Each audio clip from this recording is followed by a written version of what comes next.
ประมาณหัวหนึ่งไปเต้าใหม่เนาะกินแบบหัวปลายนิดปลายแล้ว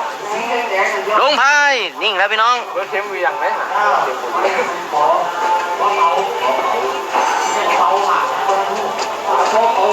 อย่าถือซากูบาเด้อจับผมเป็นหัวหันไปต่อล่ะไปไปต่อนะล่อง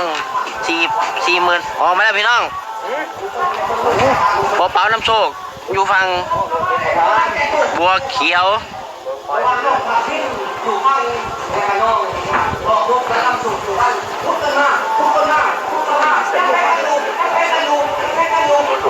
ล่องเหล่าขาวสีป้อง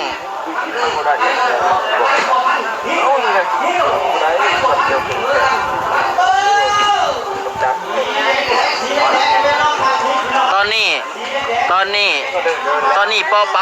ป๋าน้ำยูนิตปอเป๋าน้ำยูนิตพี่น้องโอ้สลับคางเลย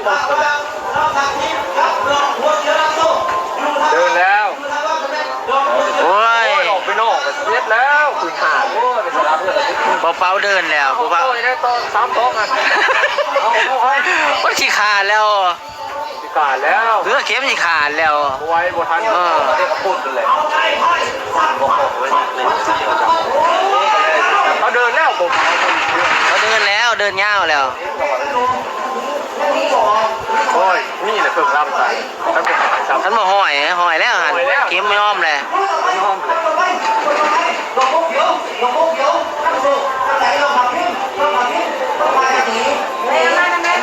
ว่าเห็นได้ครูซิงเขา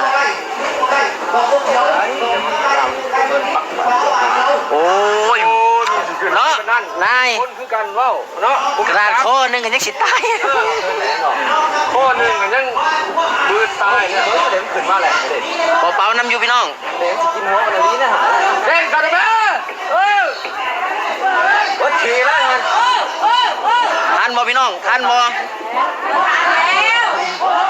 ล้มโอ้พ่อ